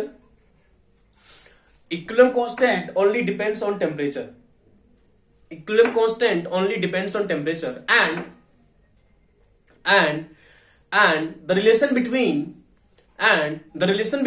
equilibrium constant and the relation between equilibrium constant and the relation between equilibrium constant and temperature was established by Arrhenius। एक scientist का नाम था Arrhenius, please बच्चे का check कर लेते हैं। Arrhenius, Henius, Arrhenius, ठीक है। रिलेशन जो बच्चे स्टैब्लिश किया गया वो अरहेनियस, देयरफॉर जब हम यहाँ पे एक इक्वेशन लिखेंगे वो कहलाता है अरहेनियस इक्वेशन। तो ऐसे आया नहीं आया, they are not in our syllabus. बच्चे हम लोग केमिकल काइनेटिक्स में भी इस वाले पार्ट करेंगे, बट रिलेशन का जो है ना, ये जो हम लिखेंगे हम रिलेशन, उसका जो एक्चुअल डेरिवेशन है, they are not in our syllabus. तो यूजफुल चीजें करते हैं, हम यूजफुल चीज करने की बात ही नहीं होती बच्चे। काम मेरे पास इतना टाइम नहीं है, हम लोग के पास इतना टाइम नहीं है, ठीक है, कि हम इतना है ना बेकार चीजों में पढ़े, ठीक है। चलो बच्चे, Arrhenius equation is equal to K into e to the power minus EA by RT. K is equal to A into e to the power minus EA by RT. K यहाँ पे बच्चे आपका इक्विलिब्रियम कांस्टेंट है। A is called pre exponential factor. मैं नाम सुनते बच्चे, ये एक्सपोनेंशियल फैक्टर है, फंक्शन है, और एक्सपोनेंशियल फैक्टर से पहले का डाटा है, this is called pre exponential factor. This is called pre exponential factor, okay बच्चे। This is called pre exponential factor equal to e to the power minus EA by RT is equal to e to the power minus EA by RT minus EA is called activation energy over R into T, over R into T। चलो बच्चे, इसकी details की बातें ना हम लोग chemical kinetics में करते हैं, जो कि +2 का बात है। तो हम बच्चे इसके बारे में बहुत कुछ बातें करने की होती है, बट यहाँ पे हम सिंपल सा देखेंगे। बस मेरे को तो कुछ प्रूफ करना है कि कैसे टेम्परेचर का डिपेंडेंसी होता है ऑन इक्विलिब्रियम कांस्टेंट, या उल्टा बोलो कि कैसे इक्विलिब्रियम कांस्टेंट टेम्परेचर पे डिपेंड करता है। इन चीजों को मेरे को प्रूव करना था। चलो बच्चे, हम आगे की बातें करते हैं। देखो बच्चे, मेरे पास सोल्यूशन था, बट बच्चे ये क्या है, बच्चे ये लिख लो, A is called pre exponential function. Free exponential factor कर लो, free exponential factor and EA is called activation energy. हम इसकी बात करेंगे बच्चे। EA is called activation energy, EA is called activation energy. R आपका कांस्टेंट है, पता है बच्चे, गैस कांस्टेंट होता है, T is equal to temperature in kelvin, T is temperature in kelvin. तो बच्चे इसको थोड़ा सा हम सिंप्लीफिकेशन की तरफ बढ़ते हैं, थोड़ा सा हम इसको सिंप्लीफाई करने की कोशिश करते हैं। दैट इज बच्चे K is equal to taking ln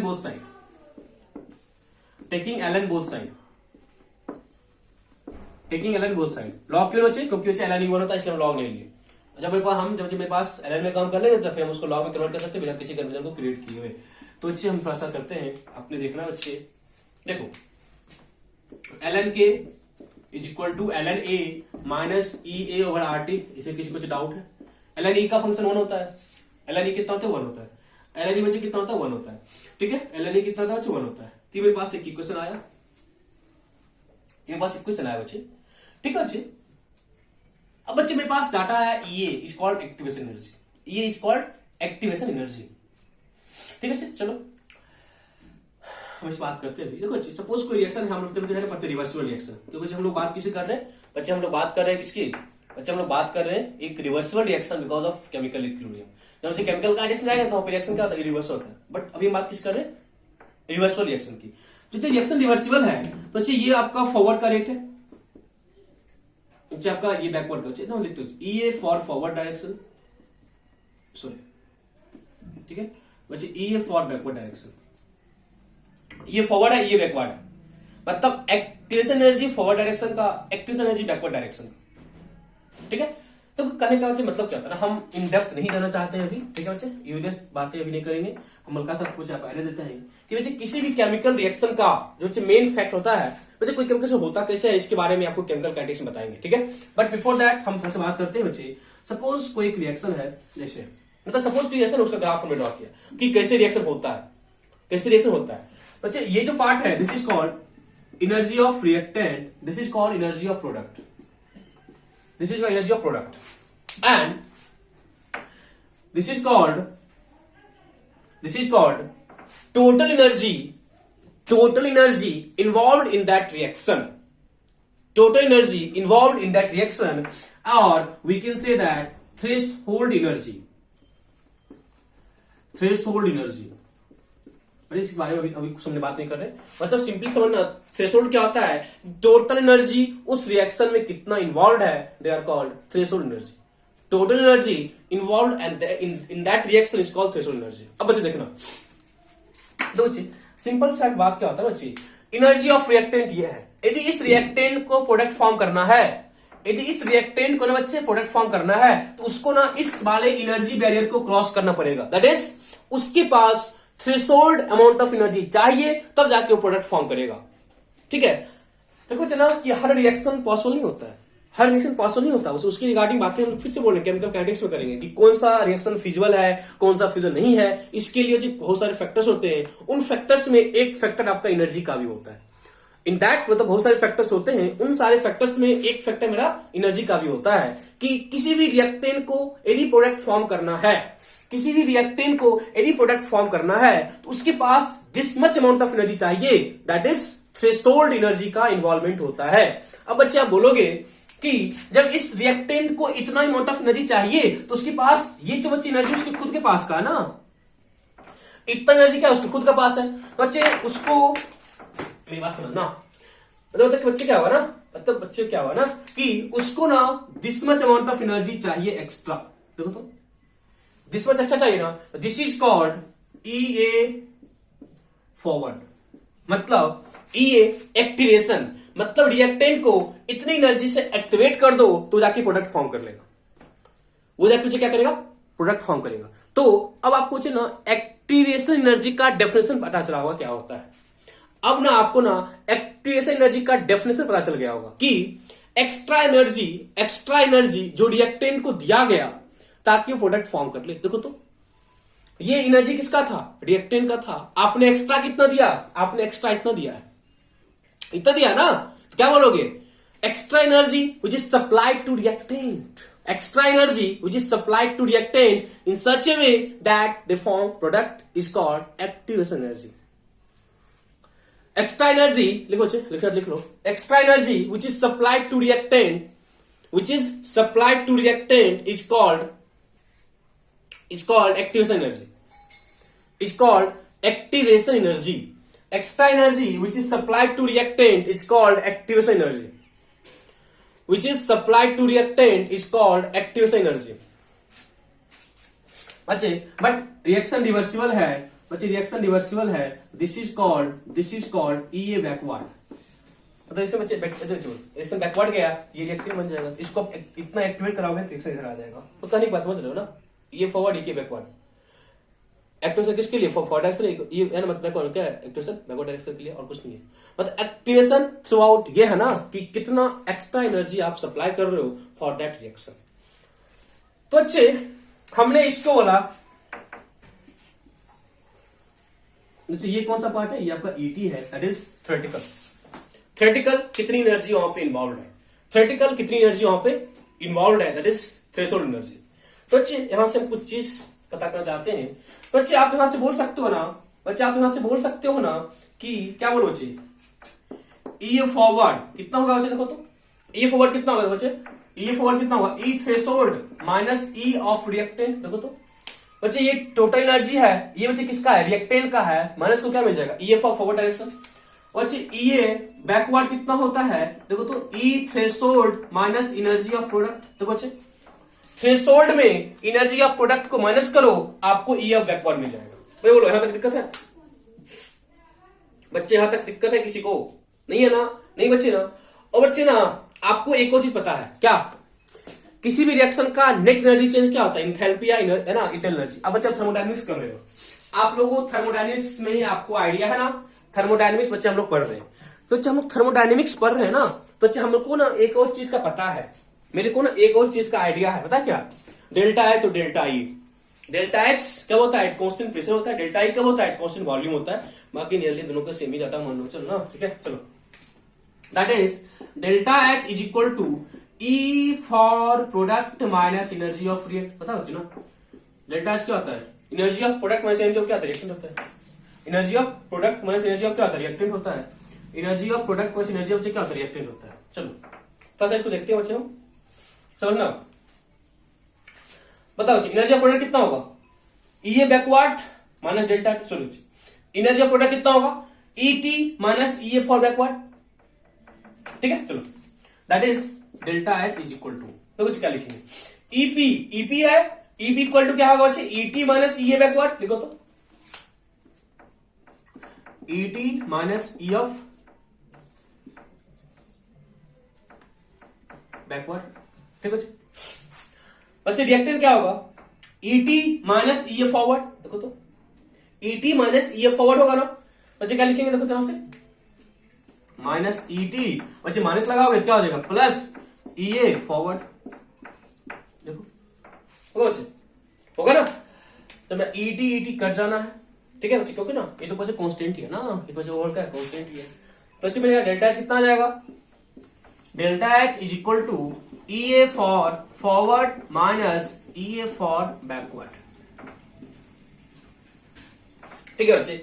देखो चाहे आप बच्चे ये बोलो कि delta H is equal to energy of product and minus energy of reactant, energy of product minus energy of reactant बोलो, या आप क्या बोलो, delta H is equal to forward direction में कितने अमाउंट ऑफ एक्टिवेशन की रिक्वायरमेंट है, minus backward direction में कितने अमाउंट ऑफ एक्टिवेशन की रिक्वायरमेंट है, they are called delta H, they are called delta H. तो कुछ मीनिंग अभी के समझ आ गया ना, इन डेप्थ हमने समझ बोले, हम जितना मैंने बोला था उतना ही समझ आया ना। डेल्टा एच क्या होता है, नेट एनर्जी का change which is equal to product minus reactant. तो प्रोडक्ट माइनस रिएक्टेंट की एनर्जी को बच्चे हमने इन टर्म्स ऑफ एक्टिवेशन क्या किया, इन्वॉल्व किया, हमने उसको इन टर्म्स ऑफ एक्टिवेशन रिप्रेजेंट किया या उसको इन्वॉल्व कराया।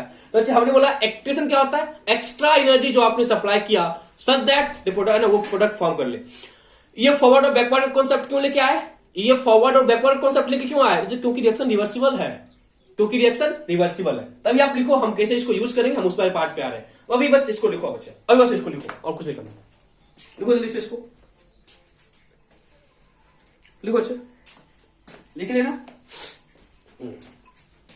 लिखे बच्चे। चलो आपने पता चल गया कि डेल्टा एच क्या होता है, डेल्टा एच क्या होता है बच्चे, डेल्टा एच क्या होता है, डेल्टा एच क्या होता है, ये फॉरवर्ड माइनस ये बैकवर्ड। तो बच्चे ये आपने लिखा है एक जनरल रिएक्शन, ठीक है, ये आपने बच्चे लिखा है जनरल रिएक्शन। बच्चे हम यहाँ पे सिंपल ये लिखे, बट रिएक्शन क्या है, रिवर्सिबल है ना, ये फॉरवर्ड भी होगा ये बैकवर्ड भी होगा, कुछ होगा ना, at constant temperature, at constant temperature, at constant temperature बच्चे, ये फॉरवर्ड बस ये बैकवर्ड। तो जब फॉरवर्ड की बात कर रहे हो तब के एफ लिखोगे ना, मतलब के मतलब rate constant for forward direction.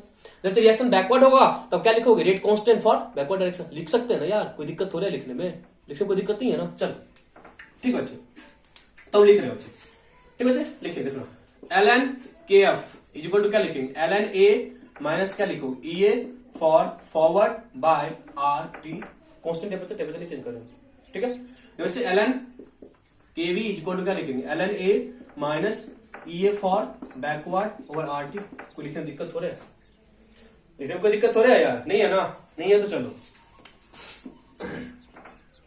क्या करोगे आप, क्या करने वाले हैं, कुछ करें। ठीक है ठीक है ठीक है।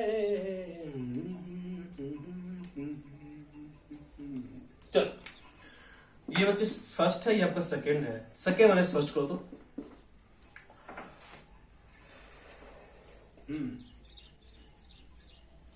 चलो करते हैं। ठीक है, क्या हो जाएगा देखो तो, ln kv बाय kf। देखो तो जब आप माइनस करोगे क्या होगा बच्चे, ln kv minus ln kf होगा ना, kv बाय kf लिख सकते हैं ना, इक्वल टू बच्चे क्या होगा, ये बात नहीं करोगे बच्चे आपका ln एक कट जाएगा, करेगा ना। तो बच्चे आपके पास जो नेट रिलेशन आएगा ना, जो आपके पास बच्चे नेट रिलेशन आने वाला है ना, ये बच्चे माइनस है ना, तो वो प्लस हो जाएगा ना। तो आपके पास आएगा देखो तो, E A forward over R T, E A forward over R T minus E A backward by R T. देखो जल्दी से, डाउट है, हमने 2-1 किया है ना, हमने 2-1 किया है। अच्छा हमने क्या किया, 2-1 किया। अच्छा आप लिख सकते हो ना, ln kv बाय kf, मतलब rate constant for forward equal rate constant for backward is equal to बच्चे आप क्या लिखोगे, देखो बच्चे 1 ओवर आर टी हमने कॉमन लिया, तो बच्चे क्या होगा, E A for forward minus E A for backward. Check कर, डाउट है बच्चे का, डाउट है। तो E A minus E A forward minus E A backward क्या था, डेल्टा एच होता है। ई A forward minus E A backward क्या था, डेल्टा एच होता है बच्चे ना।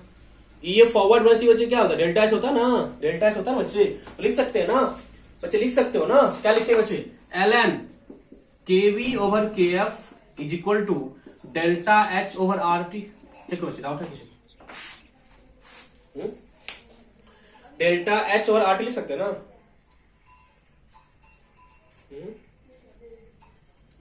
डेल्टा एच और आर टी लिख सकते हैं ना, कोई दिक्कत थोड़ी है, नहीं है ना बच्चे, कोई दिक्कत भी है, दिक्कत नहीं है ना बच्चे, दिक्कत नहीं है ना। चलो बच्चे इसको हम लिख सकते हैं, देखो तो क्या, डेल्टा एच और आर टी लिखिए। तो बच्चे इसको ना बच्चे देखो, इसको लिख सकते हैं, देखो तो ठीक है, ln kf by kv is equal to minus delta H over R T. देखो तो लिख सकते हैं बच्चे,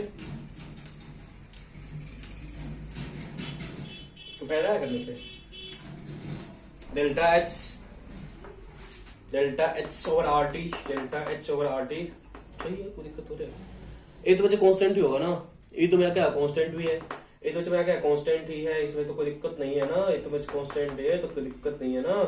delta H over R T और ln के में कन्वर्ट करेंगे, मुझे हमने कांस्टेंट टेम्परेचर रखा था ना, कांस्टेंट टेम्परेचर रखा था, बात बराबर है, डेल्टा एच सही है, इसमें कोई दिक्कत हो रही है नहीं है ना। चलो बच्चे ln kf बाय kv क्या होता है, ln kf बाय kv क्या होता है पता है, k नहीं होता है, ओवरऑल कांस्टेंट। बच्चे रिएक्शन का ओवरऑल कांस्टेंट क्या होता है, k बाय kv होता है। बताओ बच्चे हमें क्या kf क्या लिखे, रेट फॉर फॉरवर्ड डायरेक्शन, बच्चे k भी क्या है, रेट फॉर बैकवर्ड डायरेक्शन है, k फॉर बैकवर्ड डायरेक्शन और k फॉर बच्चे क्या है, बैकवर्ड डायरेक्शन है।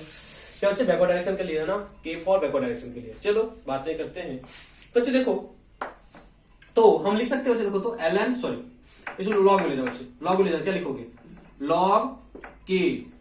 log k is equal to minus delta H over 2.303 R T.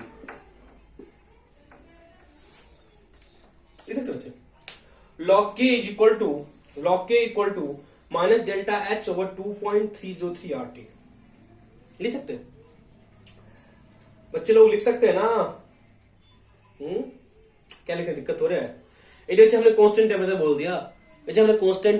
दिया, कांस्टेंट टेम्परेचर पे ये फॉरवर्ड और बच्चे हमने ये बैकवर्ड निकाला, ये फॉरवर्ड का था डेल्टा एच होता है, केएफ और केबी बच्चे आपने निकाला, ठीक है, फॉरवर्ड का रेट क्या, बैकवर्ड का रेट क्या है, तो जो क्या है ना, केएफ बाय केबी क्या आ गया, net rate constant for that reaction is equal to minus delta H over 2.303 RT.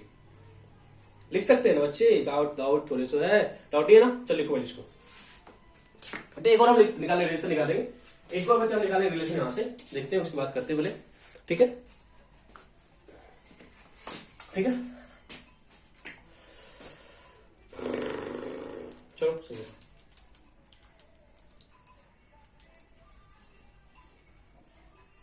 ठीक है चलो ঠিক আছে, নোট করো, প্রথমে নোট করো, নোট করো पहले।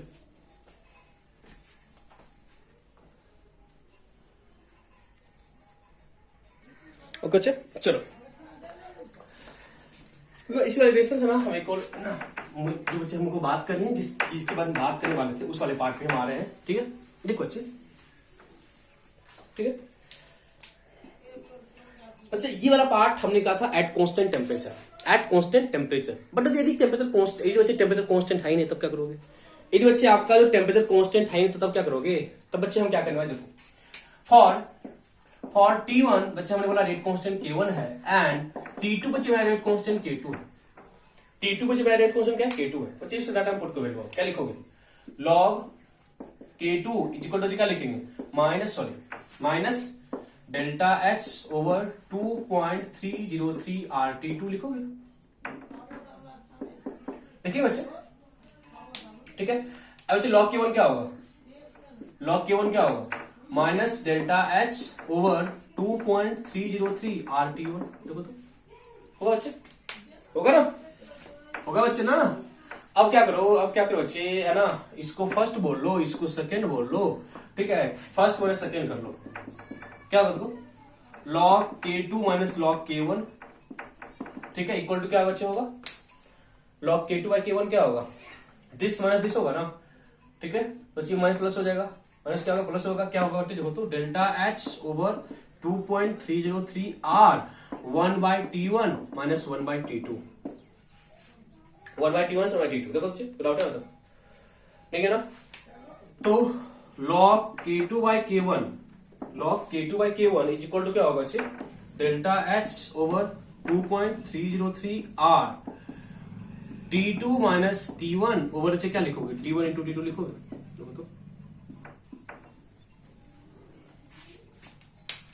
बच्चे हमने क्या बोला? T1 पर K1 है, T2 पर K2 है, and let T2 is more than T1, T2 is more than 2, ठीक है, T2 इज मोर देन 2, इसको लिखो बच्चे। यही आपका रिलेशन है, यही बच्चे ना, बच्चे यही जो है बच्चे आपका रिलेशन है, बच्चे यही आपका रिलेशन है between rate constant and temperature, rate constant and temperature बच्चे। और यहाँ पे जो इन्वॉल्वमेंट है डेल्टा H का है, डेल्टा H बच्चे क्या है? Net energy change in that reaction, net energy change in that reaction. बच्चे हम इसमें कुछ बातें करेंगे अभी, हम इसके रिगार्डिंग कुछ और बातें करेंगे अभी। देखो इसको, इसको नोट करो पहले, जिसको भी नोट करो, जिसको नोट करो, ठीक है। देखो बच्चे, हमने कहा बच्चे T2 क्या ज्यादा है? T2 क्या ज्यादा है? T2 क्या ज्यादा है आपका? केस 1,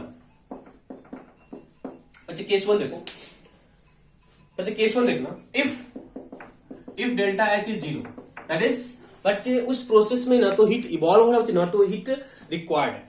मतलब बच्चे डेल्टा H क्या 0 है, मतलब कि बच्चे है ना नेट एनर्जी का चेंज क्या है, सॉरी बच्चे नेट इंथैल्पी का चेंज क्या 0 है, तो ना तो बच्चे है ना हीट क्या रिलीज हो रहा है, ना तो हीट का क्या है, ना तो बच्चे हीट रिलीज हुआ, ना तो हीट क्या हुआ, रिक्वायर्ड हुआ। तो बच्चे यदि डेल्टा H 0 है तो डेल्टा H को 0 पुट करोगे, देखो तो डेल्टा H को 0 पुट करोगे, पूरा कटा डाटा क्या हो जाएगा? 0 हो जाएगा। बच्चे इसका मतलब क्या हो गया? इसका मतलब क्या है? log K2 by K1 is equal to क्या है? 0 है, that is K2 equal to क्या होगा? K1 और 0 दिक्कत है क्यों बच्चे? log 1 बच्चे कितना होता है? 0 नहीं होता है, दिस वन, ठीक है, नो डाउट है, ठीक है, मुझे डाउट है ना तक नहीं ना। चलो बच्चे केस 2, बच्चे केस 2, ठीक है। तो बच्चे केस 2 में क्या है? बच्चे केस 2 में क्या है कि डेल्टा H पॉजिटिव, ठीक बच्चे, डेल्टा H यदि पॉजिटिव है कि पूरा का पूरा डाटा क्या होगा? पॉजिटिव हो गया। बच्चे पूरा क्या होगा? पॉजिटिव हो गया ना। बच्चे पूरा का पूरा पॉजिटिव हो गया, पूरा का बच्चे क्या हो गया? पॉजिटिव हो गया ना, पूरा का पूरा बच्चे क्या हो गया? पॉजिटिव हो गया। तो बच्चे आप बोलोगे ना जब पूरा पॉजिटिव है, बच्चे यहाँ पे क्या होगा? ये बच्चे ये डाटा पॉजिटिव है, तो लॉग का वैल्यू पॉजिटिव कब होता है? जब T2 K1 से क्या होगा? ज्यादा होगा। तो if delta H is positive it means that is K2 is more than K1, K2 is more than K1। बच्चे इस चीज का मीनिंग पता क्या है? बच्चे K2 कब था? एट T2 था। बच्चे K1 कब था? एट T1 था। K2 कब था? बच्चे K2 कब था? एट T2 था। बच्चे K1 कब है? Eight T1। बच्चे इसका मतलब क्या है? आपने बोला T2 ज्यादा है T1 से, बच्चे T2 पे आपका K2 था। बच्चे मीनिंग है समझ में? बच्चे डेल्टा एच यदि पॉजिटिव है, तो डेल्टा एच यदि पॉजिटिव है, तो डेल्टा एच यदि पॉजिटिव है तो टेम्परेचर को इंक्रीज करने पे रेट कांस्टेंट भी इंक्रीज करता है। डेल्टा एच पॉजिटिव है दैट इज प्रोसेस एंडोथर्मिक है, प्रोसेस एंडोथर्मिक है तो जब टी को इंक्रीज कराओगे तो आपका के भी इंक्रीज करेगा। लिखो अच्छा, इसको लिखने के बाद लिखो for endothermic reaction, for endothermic reaction, for endothermic reaction, for endothermic reaction as temperature increases, for endothermic reaction as temperature increases, for endothermic reaction as temperature increases, as temperature increases, as temperature increases rate constant also increases, as temperature increases rate constant also increases, as temperature increases rate constant rate constant also increases, as temperature increases rate constant also increases. which is case third, delta H is less than 0, delta H is less than 0, delta H is less than 0। बच्चे यहाँ पे क्या होगा, बस delta H का मतलब क्या हो गया कि आपका बच्चे K2 क्या होगा, K1 से कम होगा। K2 क्या होगा, K1 से, क्योंकि लॉग का फंक्शन क्या है, नेगेटिव का होता है। लॉग का बच्चे फंक्शन क्या होता है, नेगेटिव। जब वहां बच्चे क्या होगा, 0 से क्या होगा, छोटा वैल्यू, 0 से क्या होगा, छोटा वैल्यू, 0 से छोटा वैल्यू का होगा, K1 क्या होगा, ज्यादा होगा। तो चलिए लिखो for exothermic reaction, for exothermic reaction as temperature increases, for exothermic reaction as temperature increases, for exothermic reaction as temperature increases, as temperature increases, as temperature increases rate constant, as temperature increases rate constant also, as temperature increases rate constant decreases, as temperature increases rate constant decreases। It mean बच्चे rate constant का temperature पे dependency है। यदि बच्चे है ना rate constant हम क्या बोल रहे हैं, डेल्टा एच 0 था, मतलब डेल्टा एच 0 था, इसका मतलब क्या था, डेल्टा एच 0 का क्या मतलब है बच्चे, डेल्टा एच 0 का क्या मतलब है, ना तो एनर्जी, सॉरी क्या बोलते हैं, डेल्टा 0 का क्या मतलब था, बस डेल्टा 0 का क्या मतलब है कि तू क्या हुआ ना, डेल्टा एच पॉजिटिव मतलब कि एंडोथर्मिक रिएक्शन है ना, एंडोथर्मिक में टेम्परेचर को इंक्रीज करने पे क्या होता है, के इंक्रीज करता है। बट बच्चे एक्सोथर्मिक के लिए टेम्परेचर को इंक्रीज करने पे क्या होता है, डिक्रीज करता है। टेम्परेचर को इंक्रीज करने पे क्या होता है, डिक्रीज करता है। This is the relation between rate constant and temperature. तो बच्चे एक और डाटा बचा हुआ है कि गिव्स फ्री एनर्जी और इक्विलिब्रियम कांस्टेंट के कुछ टर्म्स है, जो हम लोग नेक्स्ट लेक्चर में करेंगे। उससे आप फिर इस वाले पार्ट पे और उस वाले पार्ट पे एक क्वेश्चन करेंगे, एक क्वेश्चन सेशन होगा उस वाले पार्ट पे। देन बच्चे हम लोग मूव कर जाएंगे last part, that is Le Chatelier principle. बच्चे वो है ना, होपफुली इसका लास्ट पार्ट होगा, ठीक है, किसका, केमिकल इक्विलिब्रियम का। ओके बच्चे, मिलते हैं नेक्स्ट पार्ट में। ओके, तब तक के लिए थैंक्स, बाय, टाटा।